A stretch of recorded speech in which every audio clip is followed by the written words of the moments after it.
Wittgenstein, que dice: los límites de mi lenguaje son los límites de mi mundo. Esto lo voy a ejemplificar con algo que funciona como una práctica social del lenguaje. Fíjense. Si ustedes lanzan eso en un grupo, es de cierta manera ya el inicio de una práctica social del lenguaje.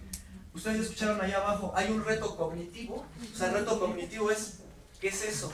Eso no embona en mis conocimientos previos, pero algo chihuire, me puedo imaginar. Primero imaginarme la escritura, ¿cómo se escribe?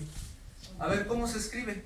Lo demás, H-U-U-E, no, sería UI. Fíjense, aquí tenemos que explicar cómo funcionan las diéresis. No, se escribe chi, G, U, diéresis, E, R, E, chihuire. Fíjense, ¿qué estamos haciendo ahí? Estamos trabajando el plano fónico, estamos trabajando el plano léxico, porque estamos analizando una palabra, y luego en más pequeño estamos analizando el silabeo. Ahora, ya sabemos cómo se escribe, pero ahora, ¿qué es eso?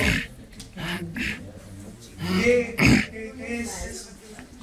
Lo siguiente que hay que hacer, y lo voy a insistir, eso tengo que ser el primer apunte para de aquí a las 5, nada más quiero ver que no se olvide, ni a mí, es que fíjense, de aquí lo que sigue es estrategia didáctica. Si quiero, agarro el libro, pero el libro a veces a muchos maestros no nos gusta y decimos, es que esto le da vueltas, no me gusta cómo los textos, cómo lo plantea. Bueno, pero entonces usted proponga lo que sigue. Ya hicimos exploración lingüística, sigue la exploración semántica y luego la semiológica, esos son términos técnicos, ¿no? Pero vamos a hablar de esto. ¿Qué seguiría? ¿Qué harían ustedes después de ahí? Yo ya con un reto cognitivo, la lengua sirve para resolver problemas, ¿no? Ya hubo un reto cognitivo. ¿Qué se me ocurriría después? Buscar en el diccionario significado. Puede ser una primera estrategia. Información. Luego de indagar, procesar la información y luego presentarla. ¿Pero qué creen? Eso ya me lleva como 6 o 7 clases, ¿eh? O sea, en esta presentación que yo hice el día de hoy, así para ustedes ligera del chihuire, pues ya fue muy rápida, ¿no? Eso puede ser una clase, tratando de dibujar al chihuire o de imaginar, hacer hipótesis de lo que es un chihuire. ¿Qué estoy trabajando ahí? Las habilidades cognitivas. Estoy hipotetizando. Y eso es lo importante, es que para muchos maestros es una pérdida de tiempo. No lo es. ¿Vamos bien? Porque esta es la base con los aprendizajes significativos que se va a construir en adelante. Luego los mando a investigar. Vayan al diccionario, aquí hay una biblioteca de aula o no, pero hay internet o no, pero hay una biblioteca de la municipalidad o no. O sea, yo tengo que decir en dónde, y si no hay, pues yo les traigo un bonche de revistas y les digo, a ver, vengan aquí y extraigan lo que encuentren del chihuire. Pero ojo, no van a leer todo, porque pues no los voy a mandar a leer todos los documentos. Donde aparezca la palabra roedor, Venezuela, Colombia, comida y Semana Santa, selecciónenlo y lo guardan. Eso ya es una clase. Solamente indagar en la información. Ni siquiera todavía es leer. ¿Qué estoy haciendo ahí? Usando una estrategia de prelectura. ¿Cómo se llama eso? Anticipación. Les estoy dando ya marcas ortotipográficas. Por ejemplo, cuando les digo, fíjense que está en negritas, es una marca ortotipográfica. Y entonces estoy trabajando prelectura, todavía no entro de lleno al texto, pero eso es un primer momento. Entonces ya detoné el interés cognitivo y el recuerdo. El siguiente es, entonces, este asunto de vayan y busquen. El tercero sería procesen. Ya tiene usted sus aquí, todo esto, maestro, todo esto, claro, estoy hablando de un milagro, ¿no? Pero vamos a suponer, todo esto habla del chihuire. Bueno, y ahora ya tienes 10, 5, porque nada tienes un, entonces es por kilo, porque tú investigaste una hoja y tú 10, porque alguien despistado puede decir, claro, el maestro trabaja bien bonito, porque está provocando que sus alumnos investiguen. Ah, no, sí, pero eso es una parte, pero no es por kilo. Mayor cantidad de hojas, 10, 5, no. Ahora, ya tienes la información. Ahora, lo que tengo que hacer contigo es una estrategia para procesarla. ¿Qué se les ocurrió a ustedes para procesar la información? Seleccionar la información. Precisar. Ahí entraríamos a la lectura. Tienes que leer. Pero ahora, no maestro, el que describe muy bien lo que es el chigüire es este articulito. Sale, porque es en donde vive, se reproduce. Muy bien. Ahora, ¿cómo la procesas? Yo les adelanto algo. Es ahí en donde hay mucha oportunidad de las aplicaciones digitales. Las que se crean todos los días y se lanzan. Ya salió Prezi. Vamos a usar Prezi. Ya salió CMAP Tools. Vamos a usar CMAP Tools. Ya salió, es decir, procesar la información es de alguna forma lo que está aquí en texto plano, corrido, pasarlo a mapas, cuadros, diagramas de flujo, estrategias miles, ¿no? Que hay. Bueno, vamos a lograrlas más tarde. Ya las proceso. Maestro, ya tengo mi mapa. Hasta ahí, fíjense que tendríamos, si le dejamos hasta ahí, con eso calificamos, seguimos todavía sin respetar el enfoque de la asignatura. ¿Por qué? Porque si leer es conocer, como está aquí, y la capacidad lectora debe llevar más allá, fíjense cómo se está leyendo, pero a través de leer un texto estoy produciendo otros tipos de texto. Esto es lo que se le llama darles volumen, volver a los textos tridimensionales. Tú leíste un ensayo, cámbialo a teatro. Tú leíste un reporte de investigación, pues ahora haz un cuento. Es decir, que no se queden en su género. Y esto es importante. Tú leíste un texto informativo, pásalo a un mapa mental o a un cuadro. Estoy explicando, y entonces no se queda como son, se transforma. Entonces, fíjense cómo ya leer es conocer. Todavía, ahí va. Ahora, si yo me quedo hasta ahí y le digo 10 por tu tabla, 5 por tu mapa, 6 por tu... Todavía ni siquiera llego a la verdadera esencia de una práctica social del lenguaje. La verdadera esencia de una práctica social del lenguaje es: te falta una cosa. Preséntalo. O sea, ahora nos va a venir a hablar su compañera sobre el mapa que hizo, sobre el cuadro comparativo de lo que es un chigüire. Nos va a venir a hablar su compañero sobre el mapa mental para explicarnos qué es un chigüire. Y entonces es ahí cuando se vuelve una verdadera práctica social. Porque hay un detalle: en España hay prácticas sociales e individuales del lenguaje. Pero en México nada más tenemos prácticas sociales. Entonces lo que yo les quiero decir es que el enfoque, al ser comunicativo, en parte busca estos asuntos, pero que lleguen a la puesta en práctica en decirlo. Ustedes, yo les doy un consejo, véanlo así: todo lo que se haga en la asignatura de español que no llegue a la oralidad o a un momento en el que se ponga en común con otros, es como escribir una obra de teatro que aviento en un cajón. La obra de teatro está hecha para representarse. Pues lo mismo, las enseñanzas del español y las prácticas sociales del lenguaje están hechas para representarse. Entonces, aquel maestro que dice, ya acabé la secuencia, a mí me pasa mucho encontrar maestros que dicen, yo acabo el libro de español en mayo, en telesecundaria. Ahí hay un problema fuerte que necesita ser atendido por autoridades, asesores, de ayudarle a entender qué es lo que está pasando y cómo está entendiendo la enseñanza del español. Pueden pasar muchas cosas, pero la mayoría de veces yo he observado esto. Lo que pasa es que ya hicieron su línea del tiempo y les califiqué y ya, y la presentaron. No, la intercambiaron con una lista de cotejo para ver si cumplía con los requisitos. No, tampoco. Pues por eso le están faltando sesiones. Por eso se le acaba el libro antes y por eso se le acaba. La asignatura español, específicamente en telesecundaria, no se trata de resolver el libro. Por ningún lado se trata de resolver el libro, porque aparte puede perderse en el camino. A mí me ha tocado ver, por ejemplo, leyendo esta secuencia en donde habla sobre los relatos autobiográficos. Leen sobre Ana Guevara, sobre Arnulfo Castorena, está en primer año. Y de repente dice la maestra, ¿y por qué ya acabó, maestra? Ya, es que ya hice mi línea del tiempo. Oiga, pero ¿ya leyó el propósito de esa práctica social del lenguaje en primero? Sí, ya acabé.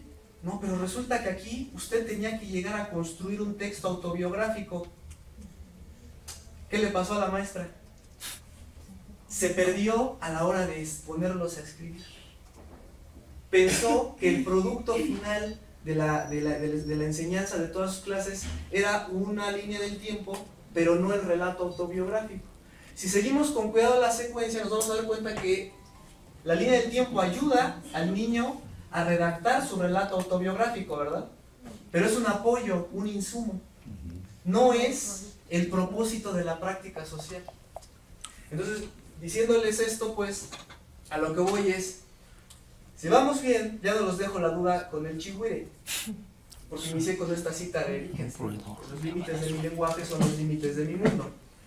Cuando, presumidamente, o sea, aquí de forma muy, yo no voy a decir que soy humilde, en este momento ustedes van a ampliar un poco más sobre los límites de su mundo. ¿Por qué? Cuando yo diga el chigüire es como una rata de este tamaño, como un cuyo, un hámster, pero que alcanza estos tamaños. En Venezuela y Colombia, en estas épocas de Semana Santa, se lo comen porque no está en peligro de extinción y sabe muy rico, por cierto. Pero lo que yo les quiero decir es, bueno, alguien buscará por allá una foto, el que tenga conexión a internet dirá, alguien buscará más allá y dirá, maestro, ¿que eso no es un capibara? Entonces yo tal vez les diga, no sé, yo ahí sí no les puedo dar. Entonces, ¿qué quiero decir? Vean, conocimiento nuevo con conocimiento viejo se van andamiando. Todo eso que se decía, que dice la teoría, en realidad es muy fácil ilustrarlo en la práctica. Pero eso ya estaba ahí un poco, ¿no? Cuando Wittgenstein por eso dice los límites de mi lenguaje son los límites de mi mundo, cuando yo alcanzo a explicar chigüire, el mundo se hizo un poquito más grande. ¿Por qué es importante saber leer y escribir? Porque una persona sin lenguaje es una persona incapacitada. Todo el mundo parece azaroso. Todo el mundo parece gobernado, perdón por lo que voy a decir, pero a lo mejor si soy muy religioso esto, o parece gobernado o por un dios maligno o por el azar. Es decir, piensen en los antiguos griegos. Cuando los griegos decían, ¿qué hay de aquí a allá? Pues no había nada que describir. Crearon la palabra nada y fue un gran logro, la nada. Y luego discutieron qué era la nada y llegaron a la idea de que no, que por lo menos de aquí a allá había aire. Hoy nos dicen que de aquí a allá puede haber o materia oscura o antimateria. ¿Qué me estoy explicando? Sin una palabra para describir algo, eso no existe. Y eso lo podemos ver con los niveles más bajos de nuestros chicos. A menos palabras, menos maneras de describir la realidad, y ya ni hablemos de entenderla. Entonces, un medio de adquisición de esto es justamente la lectura como una herramienta primordial. Entonces, no es que la asignatura de español ocupe, el maestro Lepe dijo algo muy importante.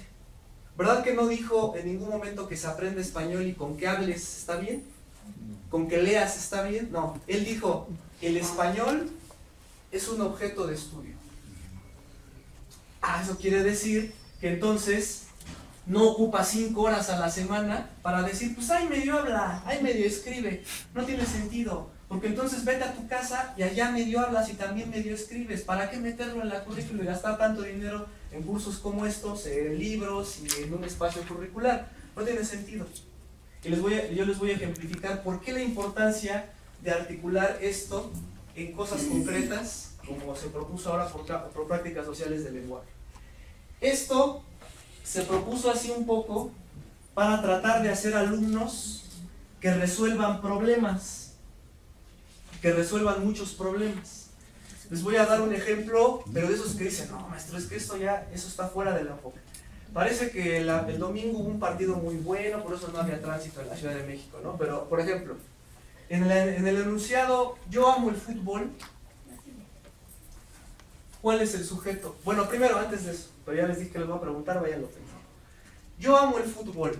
Yo les diría, tú, porque el domingo es el partido, sí. O sea, lo extraigo este ejemplo de una producción local, del momento en donde se produzca, porque les gusta el fútbol y les digo, a ver, ¿le pongo tilde a la U?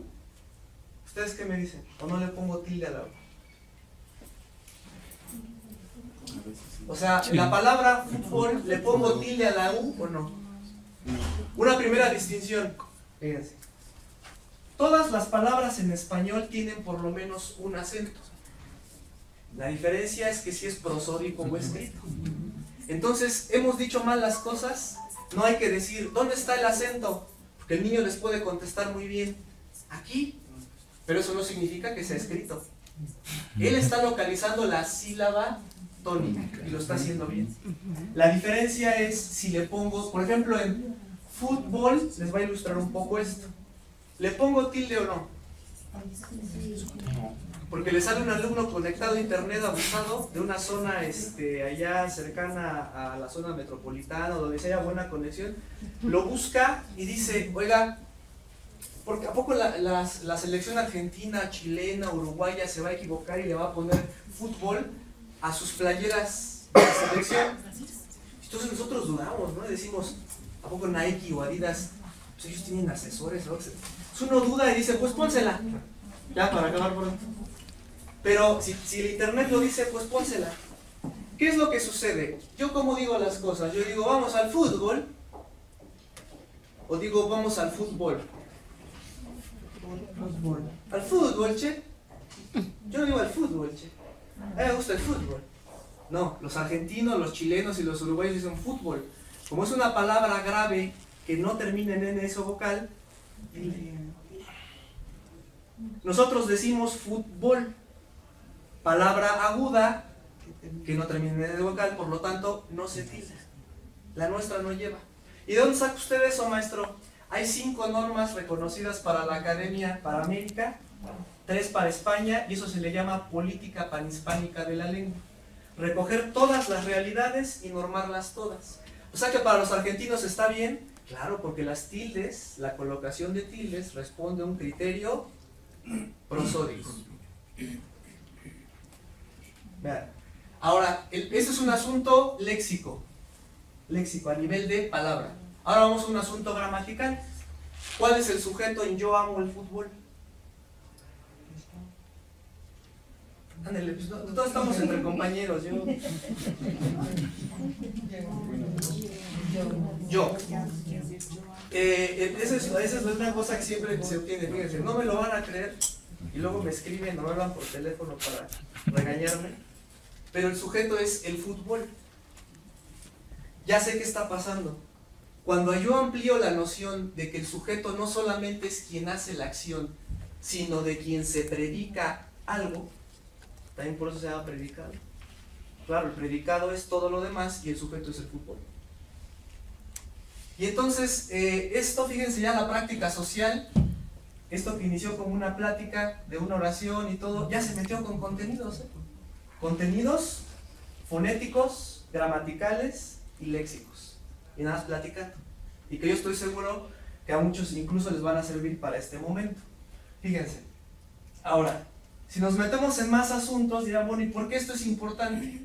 Claro, para que cuando este chico se vaya a otra realidad, sea capaz de resolver estos problemas.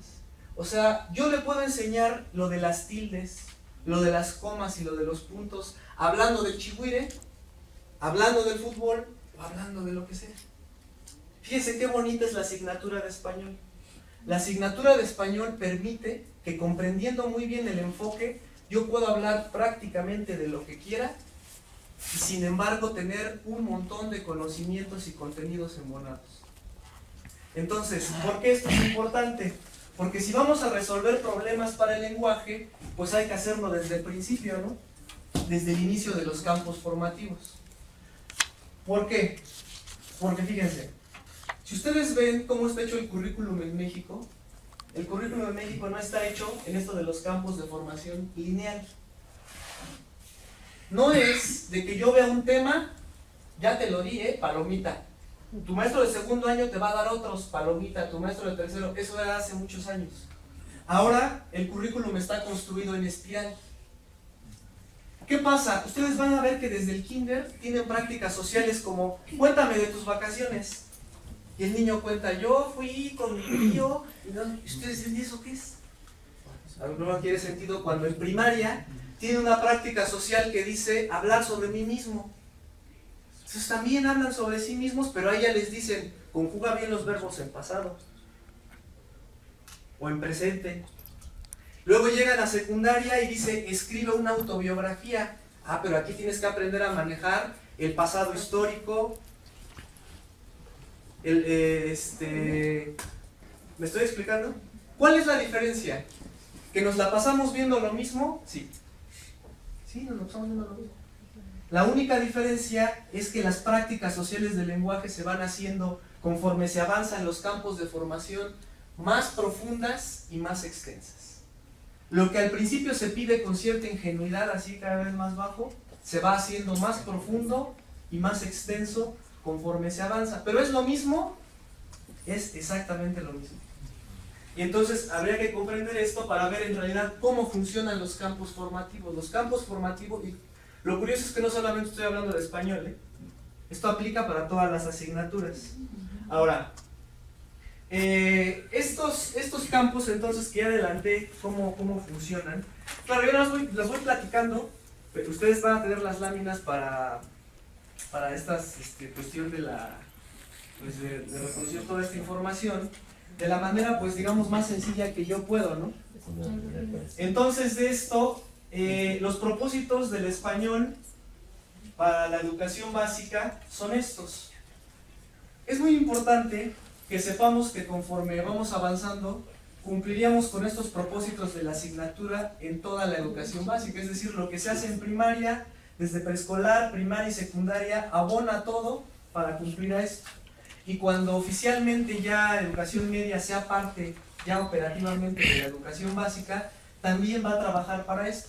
Pero si ustedes hablan con un compañero de bachillerato, van a descubrir algo curioso. Ellos andan en lo mismo que nosotros en este momento.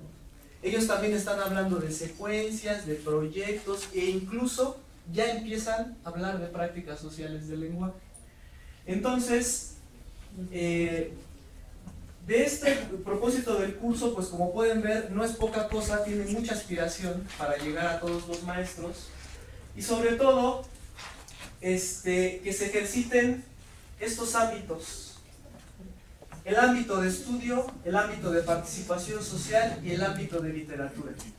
Pues digamos que ahora cada bloque hay uno de cada uno, menos en el último. En el quinto bloque solamente hay 2 de estos ámbitos, pero a lo largo, por ejemplo, el primer bloque, 3 ámbitos, segundo bloque, 3 ámbitos, tercer bloque, 3 ámbitos.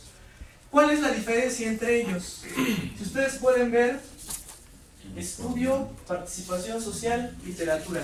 El sesgo con el que se trabaja la práctica social del lenguaje. Eso es todo. Unos están tendientes a estos asuntos, otras a aquellos, y a crear un tipo de texto acorde a ellos. ¿Qué les tenemos que decir a nuestros compañeros de telesecundaria? ¿Vas a hacer una adecuación de tu secuencia? Bien. Pero ahora, no te olvides que como estás trabajando literatura, no lo vayas a cambiar por escribir un formulario. No, tienes que llegar a un texto narrativo. Es una perfecta indicación, porque si no parece que lo que se escuchó allá abajo es cámbialo por lo que se te ocurra. No, o sea, tendríamos que ir nivelando también para que no acabemos, por ejemplo, todo el año resolviendo formularios, pero luego no tratemos estos asuntos. ¿Me explico? Entonces, la telesecundaria, les comentaba que el maestro Olvera y yo insistimos mucho en que hay que ver que con estas particularidades, pues la hace diferente, ¿no? La hace diferente. No es que vayamos por nosotros solos, pero sí hay que decir que nosotros tenemos características propias que a veces pesan o duelen. Por ejemplo esto, que no es para todos, pero esto es una realidad, ¿no? Segundo, que tiene materiales didácticos específicos, y ya sé cuál es la queja. Sí, pero no están actualizados. Claro, no están. Pero no hay que confundir, maestros. Yo escuché el otro día, la semana, no, ya estoy hablando, hace 2 días escuchaba a alguien que decía, es que el modelo de telesecundaria requiere ya un cambio. Dice, es como un carro viejo, maestro, dentro de poco va a dejar de circular. Le digo, a ver, explíqueme por qué. Maestro, sus libros no están actualizados. Le digo, oiga, pero ¿no será que más bien no hemos platicado muy bien entre la diferencia entre el modelo educativo, el modelo instruccional y los materiales del modelo instruccional? Son tres cosas diferentes. Lo que no funciona, le digo, es una llanta ya está ponchada. Uno de los materiales del modelo instruccional ya no funciona. Vamos a decirle, si quieren así, ¿no? Cuando, si es muy radical, claro, estoy siendo radical como él lo dijo. Pero si usted toma esa posición de no me sirve, tendría que decirnos primero por qué. Y ahí va a estar el problema. Segundo, aún así, el coche completo funciona. Lo que no le está funcionando es solamente una llanta. Lo que hay que modificar es uno de los materiales. No hable así del modelo educativo, ni del modelo instruccional. Son asuntos diferentes. ¿Vamos bien? Pero entonces, lo que ha pesado mucho en telesecundaria, justamente, y se los digo porque ustedes ya escucharon parte de las cosas que yo hago, yo también participé en la elaboración de los libros de texto. Esos que ustedes vieron en una plataforma que ya no se publicaron. Yo fui autor de los libros de español en esa generación. Y luego de los programas de televisión que ustedes vieron que cambiaron, yo revisé los contenidos de los programas de televisión. ¿Por qué les estoy comentando esto? Porque ahí hubo otro problema. Es que otra vez no coincide. Bueno, pero vamos a volver a entendernos. ¿Qué es lo que cambia? Allá abajo el maestro Lepe les dijo algo muy importante. Si usted se contesta cómo aprenden mis alumnos, se va a dar cuenta si de verdad hace una diferencia el libro que va a venir, el programa que va a venir o las 4 generaciones que vengan por delante. ¿Se dan cuenta? Entonces, estas son nuestras particularidades, ¿no? El aprendizaje, como nosotros lo entendemos en telesecundaria, desde el modelo ya está definido. Ya nos ayudaron a contestar un poco lo que el maestro Lepe nos preguntaba allá abajo, ¿no? Para un maestro de telesecundaria, ¿es opcional? Yo les pregunto, ¿es opcional modificar las secuencias de aprendizaje?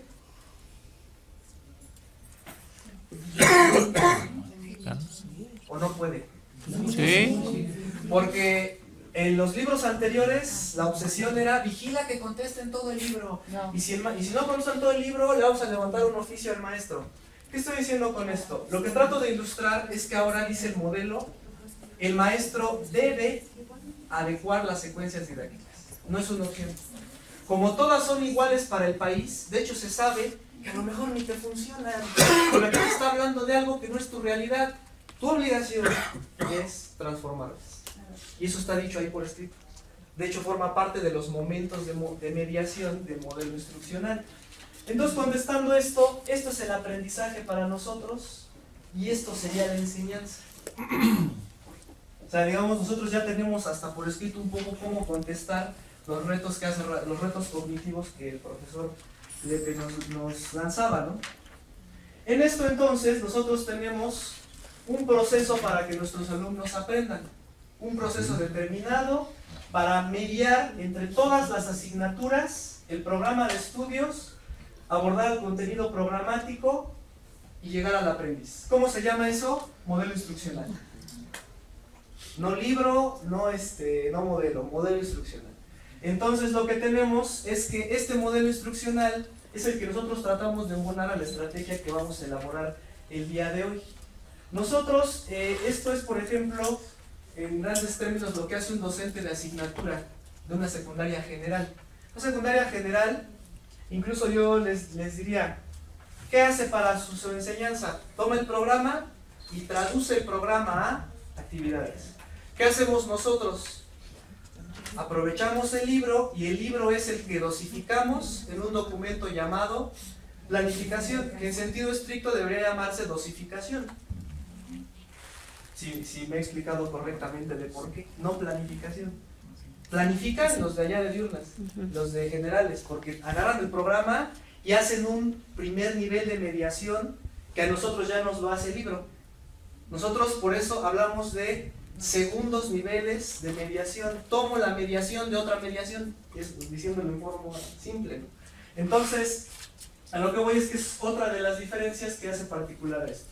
Ahora, desde este punto de vista, entonces nosotros tenemos que, hablando de este papel de los materiales impresos y de la mediación en telesecundaria, nosotros tenemos unos libros pero esto lo voy a decir, a lo mejor se escucha medio mal, pero si ustedes recuerdan, cuando se cambió esta generación de libros, muchas veces se dijo, son una porquería.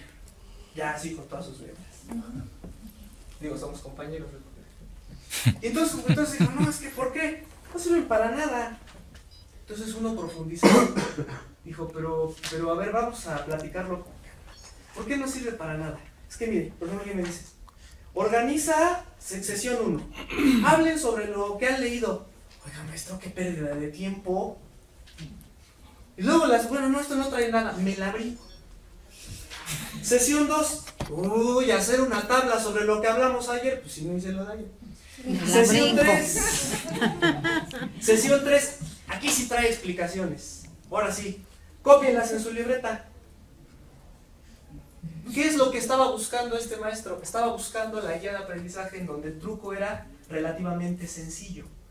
Texto y luego te hago preguntas sobre el texto. Y esto ya no funciona así. Esto funciona muy diferente.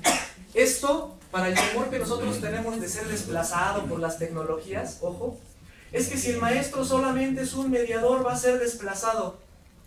Le voy a decir en dónde lo van a necesitar. Cuando le dice,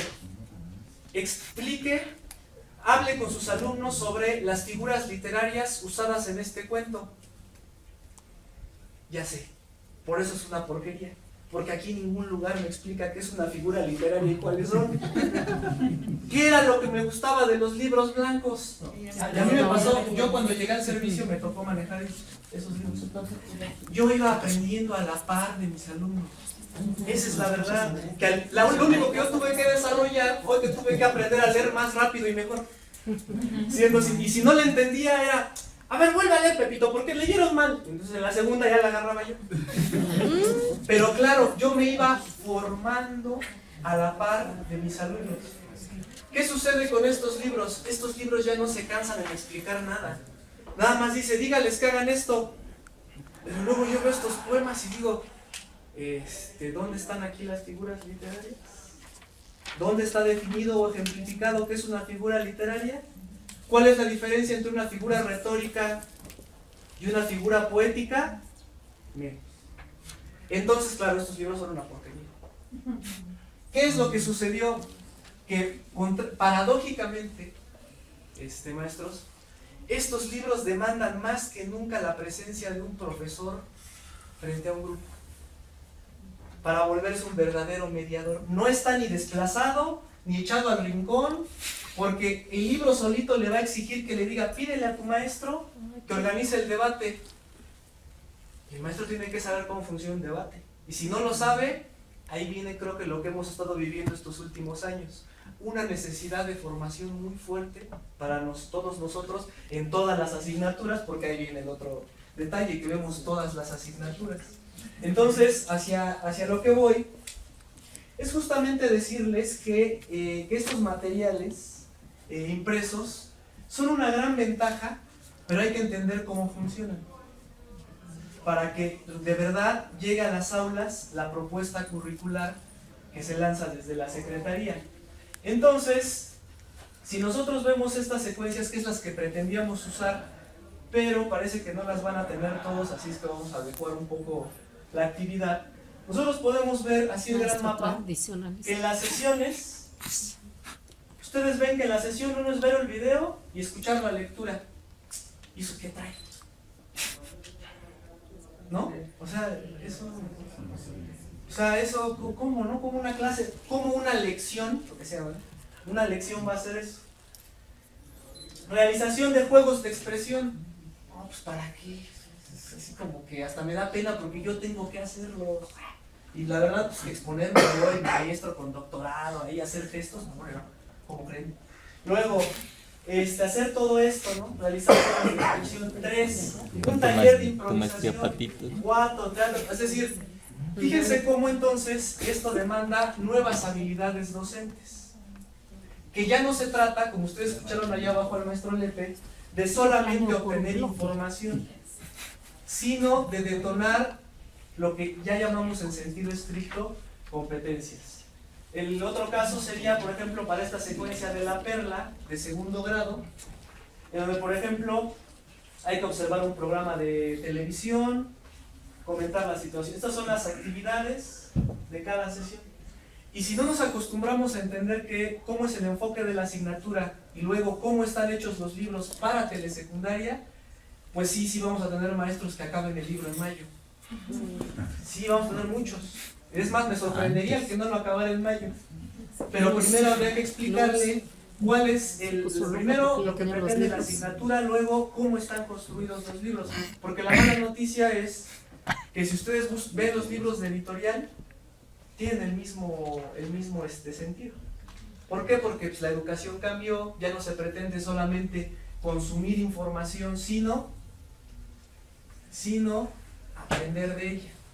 Otra crítica, es que estos libros ya no traen lectura. ¿Cómo me vienen a dar un curso de lectura y ya no trae lecturas y lo único que trae son indicaciones? El enfoque de la asignatura se trata de esto, releer. Ahora menos es mejor, no es por kilo tampoco. O sea, se trata de que tú, ¿por qué te puse este texto de El novio del tranvía número 79? Primero, lo puedes cambiar, pero que sea una obra de teatro. Eso sí debes cuidarlo. Segundo, ¿por qué te lo puse? Para luego hacerte preguntas de ¿cómo se llamaba el personaje principal? ¿De qué color tenía la coleta el personaje? No tiene sentido. Lo que yo tengo que hacer con este texto es, ¿ya lo leíste? Sí, vuélvelo a leer. ¿Por qué esto no es un cuento? No, maestro, pues esto tiene inicio, desarrollo y final. Así, eso es una similitud. ¿Por qué? Porque es un texto narrativo, sale. ¿Pero esto es un cuento? No. ¿Cuáles son sus diferencias? ¿Qué tiene personajes? ¿Cuáles son tales? A ver, vuélvelo a leer. ¿Qué estoy diciendo? Ya no se trata de obtener información de ellos, sino de obtener conocimiento de los tipos textuales que están hechos. Nadie lee la vida de Ana Guevara ni de Arnulfo Castorena para decir, wow, cómo deberíamos admirarlos. Nadie lo lee, no están para eso. Están porque ellos van a escribir un relato autobiográfico. Y lo único que estoy haciendo es mostrarte ejemplos de a lo que tú vas a llegar. Por eso se llaman textos modelo. ¿Estamos bien? Entonces, si ven, las sesiones tienen estas actividades y estas actividades conducirían a algo muy concreto que tiene que ver con esto. Entonces, resumiendo, retomando la conferencia del maestro Lepe y un poco de lo que he dicho, ¿cuál es el vehículo de enseñanza y aprendizaje en la asignatura de español? O sea, ¿mediante qué se aprende y se enseña? Las prácticas sociales del lenguaje. En español no hay temas. O sea, quien ustedes sospechen cuando ven un maestro que esté dando español y diga, es que hoy vamos a ver el tema de la perla. Fíjense, ya no sé si empiezan a ver la incongruencia. La perla no es un tema. Por ningún lado del programa dice apreciar la grandeza de este escritor, ya, por ningún lado. Segundo, es que hoy vamos a ver el tema del sujeto, foco rojo. El maestro no va a enseñar nunca gramática, ortografía o léxico solito. ¿Me estoy explicando? Todo lo que sea, así como ahorita hablando del chihuiri y del fútbol, hablamos de cosas como las tildes, ¿no? Y de otros asuntos. Entonces lo que quiero decir es, el vehículo de enseñanza y de aprendizaje del español son las prácticas sociales del lenguaje. Entonces, hay que tener muy claro esto porque ya vieron las características con el maestro, tiene sus retos cognitivos, tiene sus implicaciones, pero hasta donde quiero pues este momento de tener aquí es solamente insistir en que para mí autoridad, para mí ATP, para mí asesor metodológico, para mí director y para mí mismo compañero maestro, el primer foco rojo sería cuando alguien acabe el libro antes. El segundo, cuando alguien me dice que está dando el tema de y lo menciona como una lectura.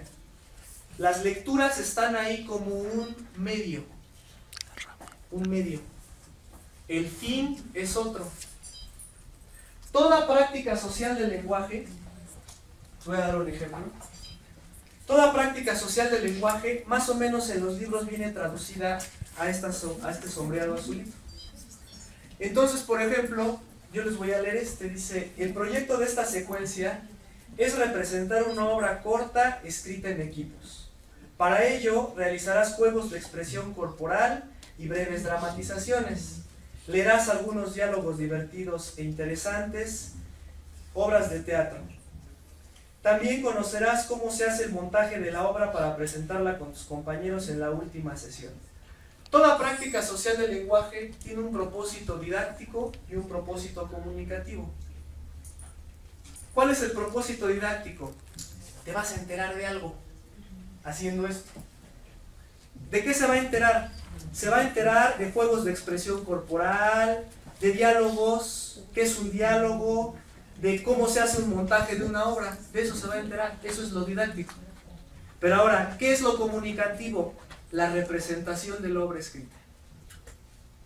Primera recomendación: cuando vean un aula que está resolviendo el libro, pero que a la hora de la hora no llega al propósito comunicativo, ya dije cuál es el riesgo. Debe ir para representarse las prácticas sociales del lenguaje. Y vean que hay dos cosas, ¿no? Así, si ustedes van leyendo las prácticas, van a descubrir que todas tienen un propósito comunicativo y un propósito didáctico. Pero lo central no es que de ahí salgan sabiendo cómo armar una obra de teatro, ¿verdad? Por ningún lado dice eso. Porque entonces estoy enseñando contenidos solamente. Y el español no enseña solamente contenidos. Se aprende a resolver un conflicto comunicativo que se pone en común después. Pasos previos son la búsqueda y selección de información, luego su procesamiento y finalmente su presentación. ¿Me explico? Tampoco permitan la otra parte en donde, por ejemplo, el maestro dice, no, es que a mí esos rollos a mí no me gusta porque le dan un montón de vuelta. A ver, ¿qué va a hacer esta práctica social? Escribir un reportaje. Eso es muy fácil. Reportaje. Y lleno el pizarrón. El reportaje es un texto periodístico y lleno el pizarrón y luego copien. Y ya se acabó. Segunda clase, les traigo unos reportajes, léanlos. Tercera clase, pues ya escriban de ustedes. Eso sí es a lo concreto, ¿no? Pero ¿cuál es el problema? Que se pierde lo didáctico.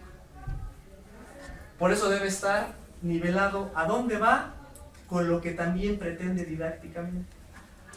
¿Sí? Entonces, pues hasta aquí.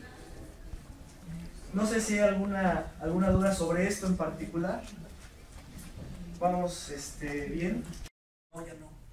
Ya no cabe eso, ¿no? Entonces, otra cosa. Por eso puse un poco esa cita, ¿no? Bueno, mejor no hay que leerlo porque nos vamos a quemar un poco. Pero lo que ustedes acaban de leer, dando un poco el asunto, es que de esta fuente, ¿cómo andan los estudiantes? Cuando nos medimos con PISA, con todo respeto, nuestros resultados no están cotejados con Jamaica, con Bolivia. Los resultados están medidos con Alemania, estamos en el club de los ricos. Alemania, Australia, Austria, Bélgica, Canadá, Chile, Corea, Dinamarca, España, Estados Unidos, Eslovenia, Estonia, Finlandia, Francia, Grecia, Hungría, Irlanda, Islandia, Israel, Italia, Japón, Luxemburgo, México, Noruega, Nueva Zelanda, Países Bajos, Polonia, Portugal, Reino Unido, la República Checa, Suecia, Suiza, Turquía. Unos que quieren formar parte de la OCDE quieren, pero les van a llevar como unos entre 10 y 16 años que los acepten, porque no es de levantar la mano. Rusia, Colombia y Letonia. En 2015, otros dos que quieren, Costa Rica y Lituania. Les va a llevar como 20 años, ¿no? Con países con colaboración clave, que no son, pero que pide que les presten sus instrumentos de evaluación. Brasil, China, India, Indonesia, Sudáfrica. Además, otras 60 naciones que dicen, aplícame el examen porque yo también quiero ver cómo anda. Dicho esto, vamos a ver cómo andan en estos asuntos de la competencia. PISA no mide qué tan bueno es el sistema educativo enseñando español, ni mide que si las prácticas sociales del lenguaje están haciendo su trabajo. PISA dice, a ver, un buen lector, un mal lector, se acabó. El primer lugar lo ocupa Shanghái, segundo Corea, el tercero Singapur, el cuarto Japón, y el cuarto dije Corea. Sí, Hong Kong y el quinto Corea. Esos son los 5 mejores que lo hacen a nivel global. Fíjense. De las 64 naciones, en este último estudio, en el 2015 viene uno, por eso ese es. En el 12 fue el último, 32 mejoraron, 22 no mostraron cambio, 10 deterioraron. Nosotros estamos dentro de los 32 que mejoraron. Pero para que se den una idea, en todo el promedio de estos países que ya vieron quiénes son, o sea, no estamos hablando de países pobres, sino de países ya consolidados en la riqueza desde hace siglos incluso, el 8.4 de los estudiantes apenas alcanza el nivel máximo de lectura, entre el nivel 5 y 6. Eso quiere decir que entre todos los ricos y nosotros y todas las naciones OCDE, ni el 10% sabe leer bien.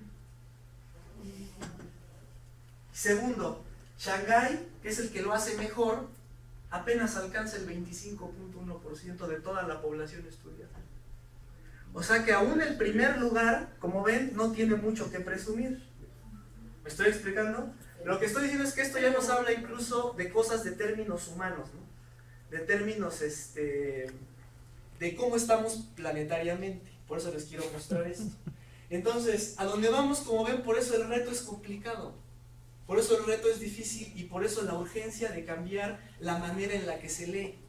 Porque esto golpea a muchas cosas, ¿no? Ustedes acaban de leer un texto en donde yo les di un contexto de PISA. ¿Quién elabora la prueba PISA? La OCDE. Podemos quejar, decir que es el pato, si quieren.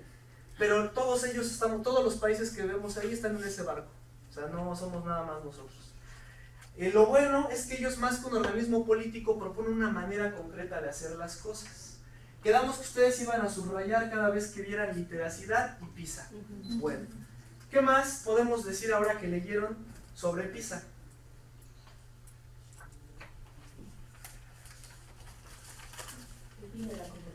La competencia lectora.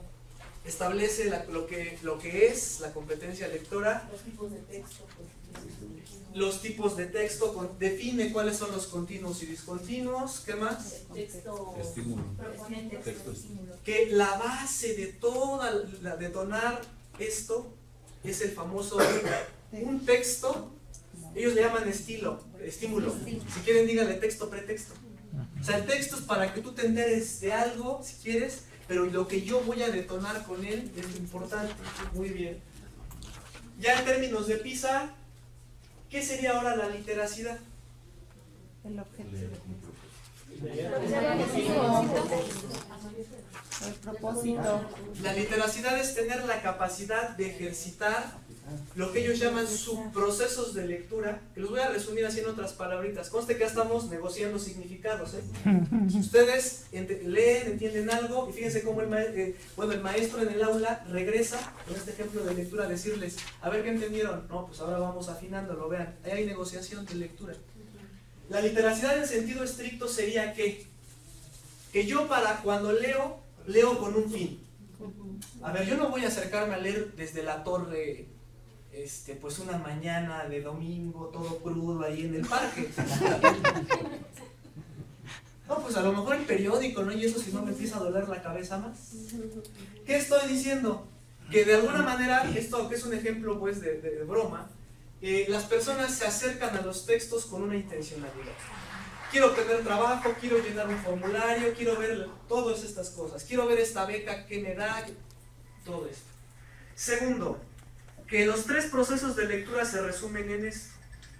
1. Cuando leo, yo debo ser capaz de extraer información, sí, bueno, pero también de interpretar, pero también de juzgar o valorar el contenido o la forma del texto. Entonces doy 3 ejemplos claros. Ustedes de lo que leyeron, ustedes hagan de cuenta que estamos en la telesecundaria y esto viene en el libro. Y yo les digo, metafóricamente, el autor dice que leer es... La respuesta es, haciendo una metáfora, leer es una ventana al mundo. ¿Qué proceso estoy rescatando aquí? Información. Eso está aquí. Nada más tengo que regresar y decir, ¿dónde estaba eso? ¿Dónde estaba eso? Aquí. ¿Y qué creen? Esto abona para las evaluaciones de nosotros y de los alumnos. Las respuestas de memoria son las que menos valen. Las de interpretación, pues que valen un poquito más. Y las últimas, las del mayor proceso. Eso a lo mejor explica por qué, ¿se acuerdan de esto de los cheques de enlace?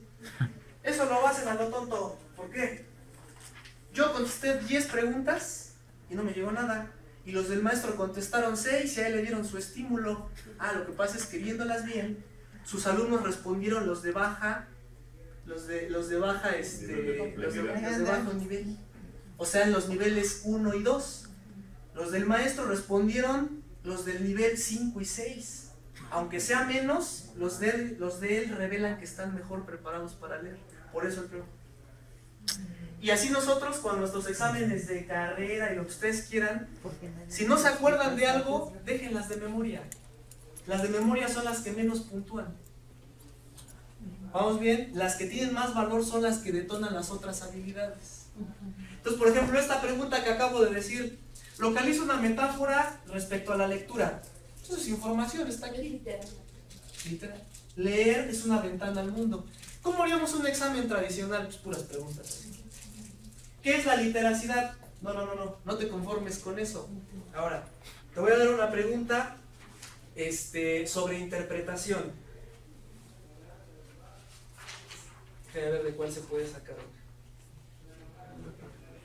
El sentido tradicional se refiere a aquello que hay que usar en la vida, en la lectura, y que ese uso sea exitoso y eficiente. ¿Qué creen? Les estoy diciendo una mentira. Es lo contrario. Pero fíjense, cualquier lector descuidado pasa rápido y dice, sí, aquí está. Bien. Sí, verdadero. Verdadero. Porque aquí está. Pero no leí con cuidado. Un lector cuidadoso de ti y dice, no está diciendo, en un sentido tradicional no, sino que también, entonces es lo contrario. ¿Sí pueden ejemplo? Y entonces ya dice, no, entonces es falso. Vamos, pero eso ya detona otra cosa. Pero eso tiene que ver con los procesos de PISA. Ahí está. Más que son literales y nosotros hicimos un ejercicio, una pregunta literal, ¿no? Luego una que era como de inferencia de no me está diciendo esto, y luego una de crítica. Aquí están los tres. Y el objetivo es, esto le llaman leer las líneas, literal. Entre líneas, inferencial, y tras las líneas, crítico. Es un proceso cognitivo más fuerte el crítico. Digamos que por eso esas son las que tienen, acuérdense de sus exámenes de carrera. Entra un maestro a dar su clase de matemática, y ¿verdad que todas parecen correctas? Es el maestro. Sí, y todas parecen correctas. ¿Por qué? Porque lo que está intentando, es que todas son correctas. Lo que está intentando es establecer o aquí un juicio, que es lo que va a determinar en qué nivel está el maestro. Si en óptimo, deseable, medio o bajo. Entonces, si vamos avanzando, pues aquí son un montón. Lo que les quiero es dar contexto, cuando lo reproduzcan. O sea, que esto tiene que ver con enfoques lingüísticos, psicolingüísticos y socioculturales y sociolingüísticos. ¿Por qué?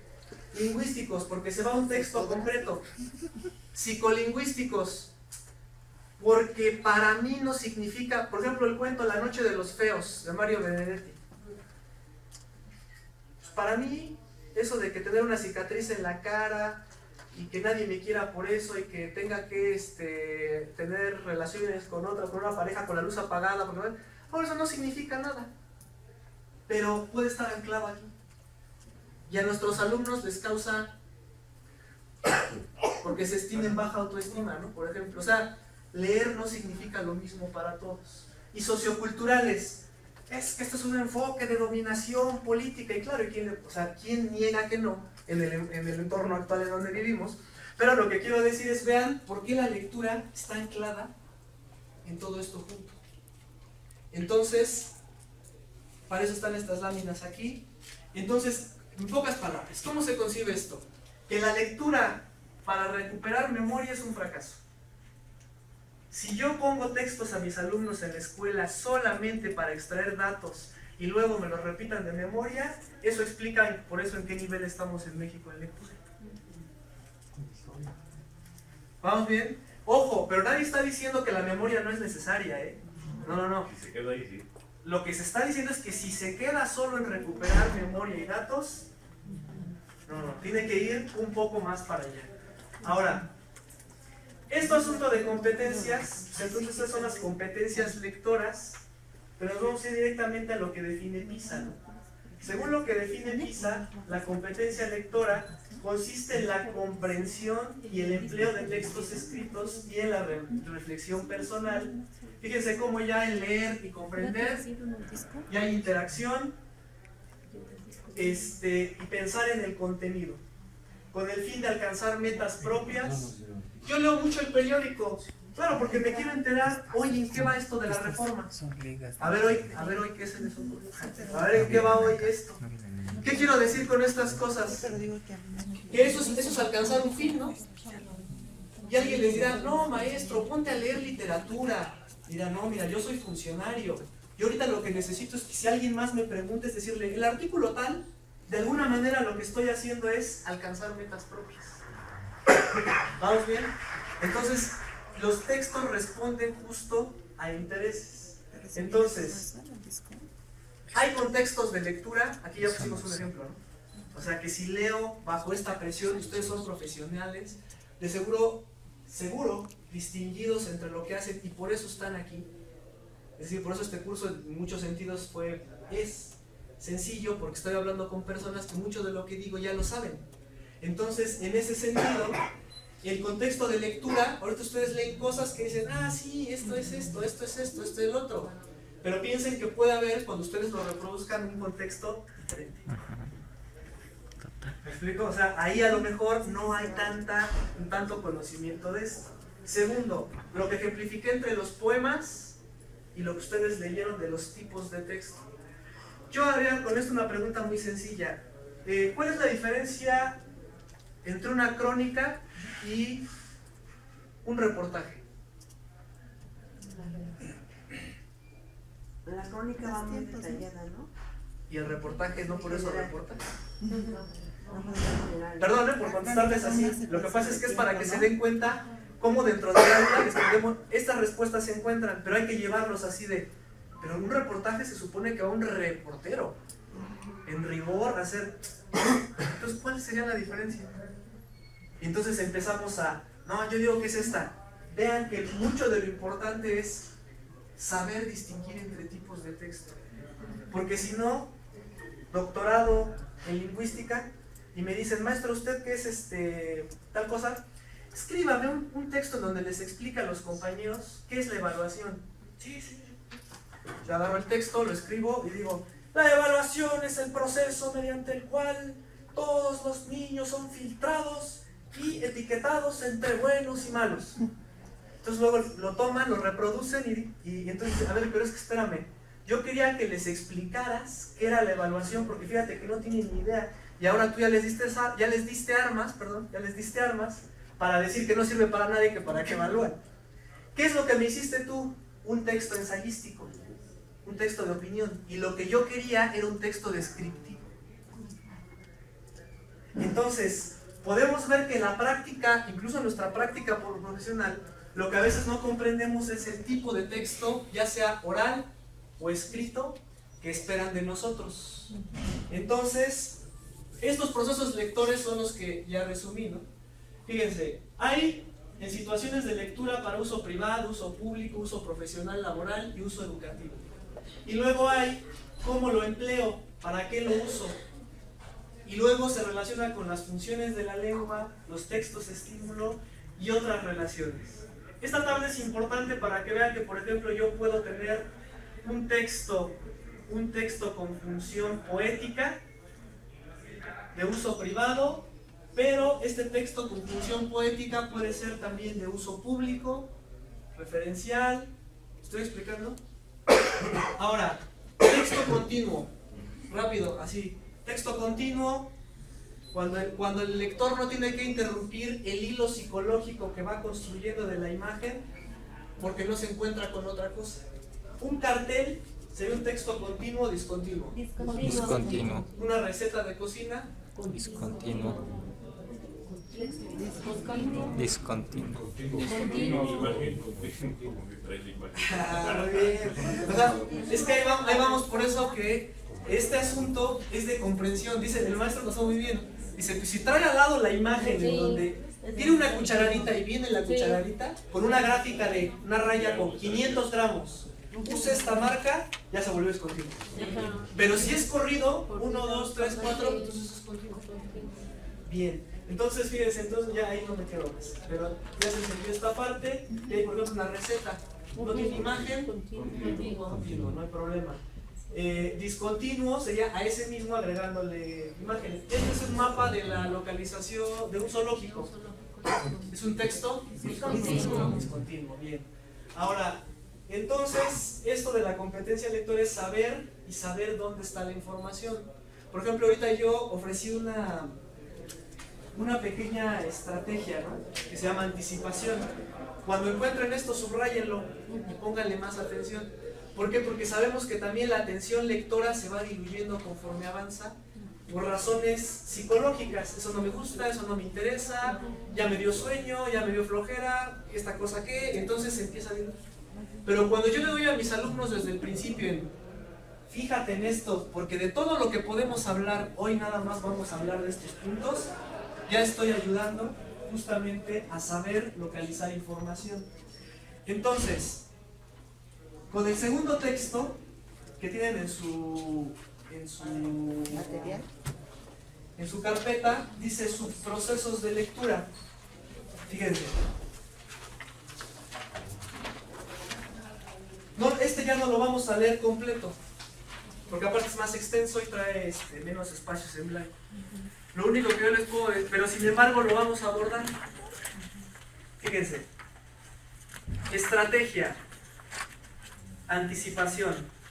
Yo les diría a mis alumnos, ustedes lo van a ojear o leer, pero al final de que lo lean, me van a tener que estar de acuerdo conmigo en por qué los puntos de referencia producen significado en relación con la cartografía del texto. O sea, ustedes a ver cómo leen, pero lean y van al final que explicarme por qué los puntos de referencia se vinculan con el uso de la cartografía del texto. Ya estoy anticipando, o sea, ¿por qué me anticipo? Porque yo ya sé qué es lo que van a leer ustedes. Ahora ustedes pueden opinar otra cosa, pero yo les estoy pidiendo, quiero que estén de acuerdo. ¿Vamos bien? Y esto aunque parece una trampa, al final el texto se les va a olvidar. Lo importante es que se separen, argumenten, discutan y usen fuentes. Y si pueden, citen, ¿no? Digan, no, maestro, porque fíjese que usted dice aquí. Ahora, segunda estrategia. Lean títulos y subtítulos. ¿Qué estoy haciendo ahí? Usando marcas textuales. O sea, no vayan a leer todo. Nada más lean los títulos y subtítulos. Y al final platicamos de qué se trata como idea general este texto. Entonces, lo que me estaba diciendo es, bueno, lo de la estrategia de anticipación ya no la podemos ahorita realizar, pero lo que sí me gustaría que hicieran es, lean los títulos y subtítulos y platíquenme de idea general de qué habla este texto.